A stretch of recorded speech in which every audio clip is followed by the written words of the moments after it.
Hey guys, welcome to the channel. I'm Sheen, your host. This is Money Matters. In this channel, we talk about money, finance, how to grow your money, how to invest your money, how to make money work hard for you. Guys, consider subscribing if you haven't yet already. If you watched my previous videos, found some value in my videos and my content, do consider subscribing. Give me a thumbs up. It really helps out the channel, pushes my channel to more and more people. I really appreciate it. That's all the payment I need. Just give me that thumbs up. Thank you guys so much. I have over 7,000 subscribers, so I thank each and every one of you. Remember, I'm going to be doing a giveaway for a pair of Tesla shorts.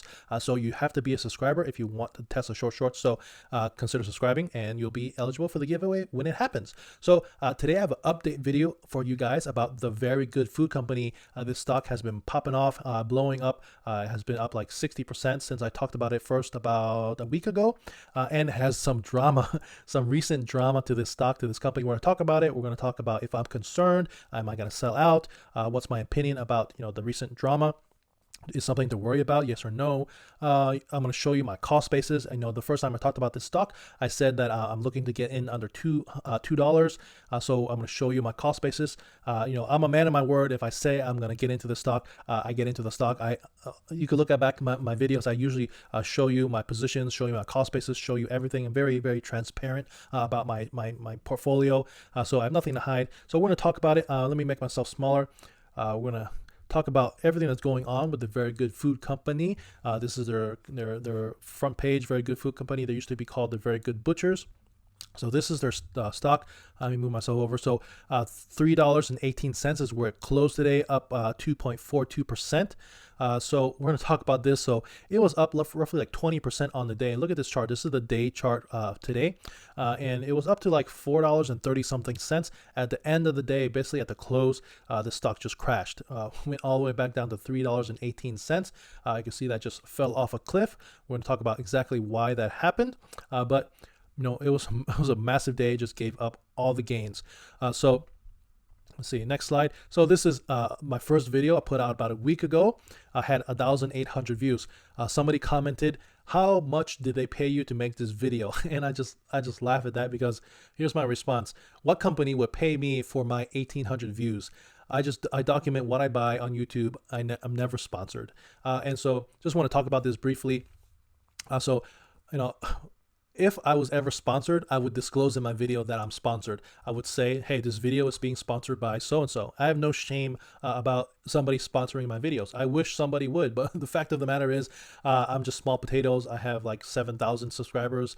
My videos get 1,800 views, so nobody's going to pay me to make my videos. So I just document what I'm doing, what I'm interested in. I share my research with you guys, share my information, share my portfolio, and in return, I get some ad revenue from YouTube, and I make a little bit of money on the side. It's not a lot of money. I made previous videos about how much I made from YouTube, so I have nothing to hide, nothing that I'm not going to disclose.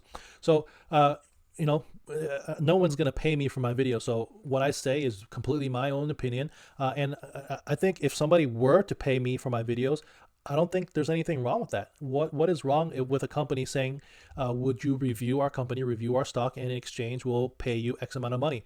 How is that any different when a big Fortune 500 company or big, huge market cap company goes on Mad Money, on Jim Cramer's show, on CNBC, on Fox Business, on Yahoo Finance, and they get mainstream media for their company? You think that's free? That's not free. The company pays millions of dollars to get that kind of publicity. When a company goes IPO and they get these big banks to do their IPO, and they give all the publicity, and their ticker is displayed at Times Square or at the New York Stock Exchange with the big banners and their name of the company and their ticker symbol, you think that's free? No, that's not free. The company pays a lot of money, millions and millions of dollars, for that to happen. So how's that any different with a small market cap company approaching Instagram people or YouTubers for them to review the company? It's no different at all. No different. So I don't have a problem with companies that use YouTubers or use Instagram influencers to promote their company. There's nothing wrong with that. It's the same thing that big market cap companies, multi-billion-dollar companies, they do the exact same thing, and nobody bats an eye at that. But all of a sudden, if a small company pays somebody on YouTube to review their company, it's like drama. It's like, oh, taboo. I ask you why. Why is it taboo? How is it any different? I would argue that it's not any different. So, I mean, it's different if they give you a script and you say, hey, okay, this is what you need to say. This is exactly what you need to say on your video. Now that's something different. That's, I don't believe in that.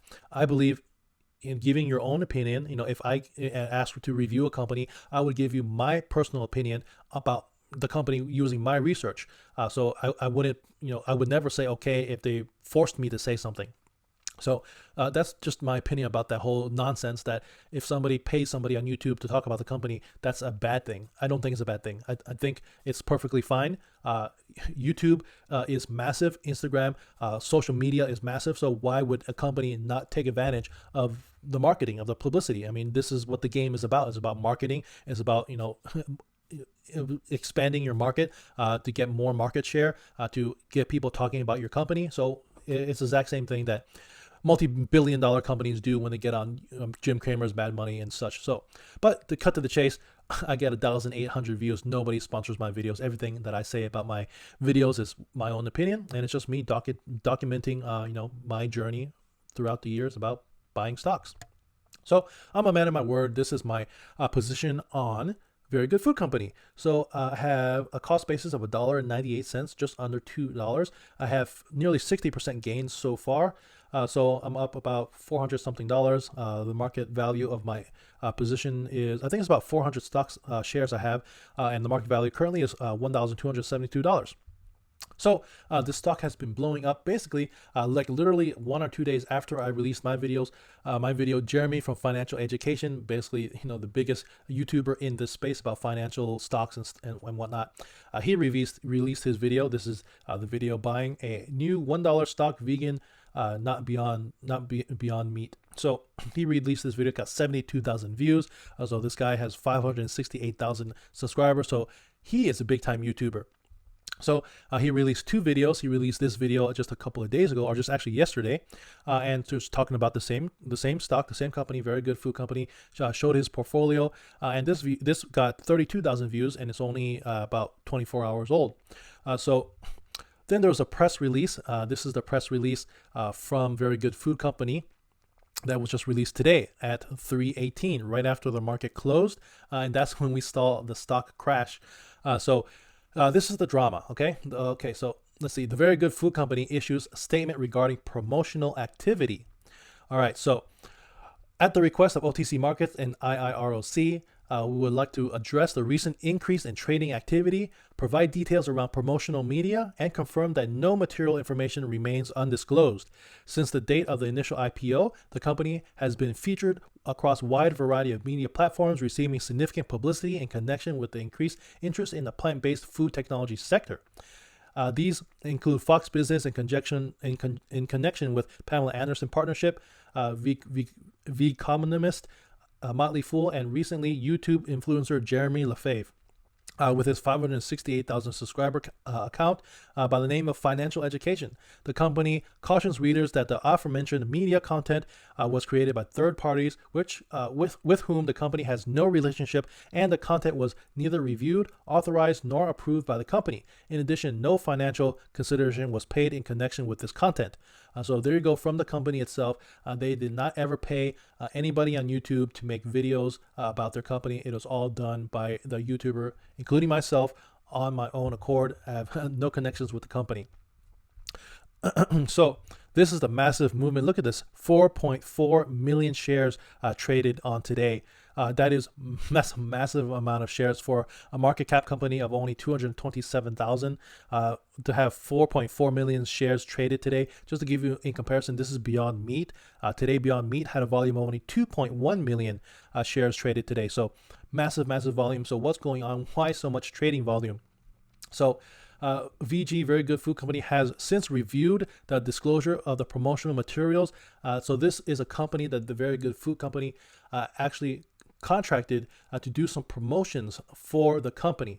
And so basically this company is called FMT. They have promotional information about the company. And so they released some promotional information about the company that the Very Good Food Company did not review. And did not review and did not okay this information to get out. And so they had to make this statement A very good food company has since reviewed the disclosure in the promotional materials and has determined that it contained a materially false statement with respect to the company's proposed facility in Patterson, California. The company wishes to clarify that while a very good food company has secured a lease for the Patterson facility, it is not yet operational at this time. So apparently, this company, that very good food company, hired this third-party company to do promotional. They're called FMT. They released some promotional promotional materials that was kind of. I mean, I didn't read it personally because I'm not subscribed to their information, but they released some information that I guess was not clear, and it kind of alluded that this California facility is up and running and operational, and that is not true. That has never been true. They did, get this new facility, but it's not operational. So they had to have this press release, and basically, when this press release came out with whole YouTube,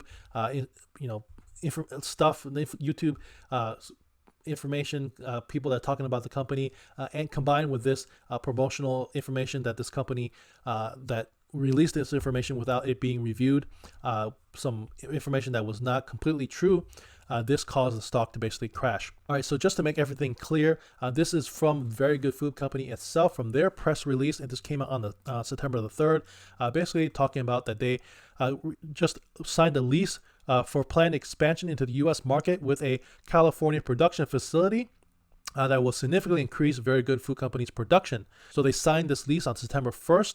It's approximately a 25,000 square feet facility that is completely built out. It has all the equipment needed, freezers, infrastructure, etc., to produce food. And the facility is located on the same property as one of Very Good Food Company's third-party logistic providers. So they'll be able to produce the food and basically just forklift it over to the logistics provider that's just like literally on the same facility, and it just cuts a lot of costs, so they don't have to transport the stuff. So this was the official press release about this California facility. It is not operational yet. They just signed the lease, and they're trying to get it up and running, but it's not operational. So that is the little drama that happened. Some misinformation got out there. So am I concerned about this? No, I'm not concerned. Some people are hating on the company because that they released this information and the stock crashed. But this is information that they have and they know about, and so they did the right thing, in my opinion. They released the information to the shareholders, and I don't think they should sit on any of this information. If there's something that's going on, they should let their shareholders know, and that's exactly what they did. They basically came out and said, hey, we do not pay any YouTubers to talk about our company. That's completely third party. We have nothing to do with that. They did hire a company to do some publicity for them. That company had some false information about this California facility, and they came out and made a press release that this information was incorrect from that promotional company, that the facility is not up and running and not in production. So is it a little gaffe by the company? Yeah, maybe, probably. They should have reviewed the information before it was released. So it might be a little bit of question about what's going on with that company that they hired to do publicity for them. So yeah, it is a gaffe, but things happen. I guess they made a mistake. They won't. I doubt they will do that ever again. But is this something for me to be concerned about? No. I mean, okay, so the promotional information was incorrect. They have a facility, but no, it's not up and running. They clarified it. They never said that this facility was up and running. They said that they have a lease and they signed the lease, and it is able to produce about like 500,000 pounds, I think. But I think everyone is blowing this way out of proportion for them to be selling off the stock. I don't think it's anything to be concerned about. This is what's gonna bring the stock to the next level.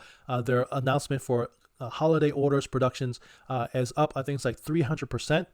So these pre-sales represent greater than 300% annual increase in units for basically their holiday orders for their stuffed beast, record levels in 2020, with pre-sales for Thanksgiving and Christmas as maximum capacity. Also things like this: expansion into North America and expanding distributors and points of retail. So these are the things that are really going to make the stock take off, I think, in the next few quarters. Also things like this: look at their online sales just basically exploding since the whole illness situation happened, so much that they can't keep up, and they have to basically get a new facility in California, and also they got a new facility in Vancouver. So these are the things that I am focused on about this growth, and you see this downtrend of the sales, but that's only because they can't really meet demand, and that's why they are spending so much money getting their facility 2 in Vancouver and their facility 3 in California. So that's my opinion about the company. I have no concerns about it. I'm not selling off my stock. I have no worries about this drama that has been happening. I think it's kind of silly that people are selling off just because of this little information, this little gaffe that they did with this promotional company. So I think it's blown way out of proportion. That's my opinion. So guys, that's my follow-up update. I think this company is a real winner and could be a 10x in my opinion, in maybe like 3 to 5 years. So that's my position. Give me a thumbs up if you found value in my videos. Consider subscribing if you haven't already. Catch you in the next one.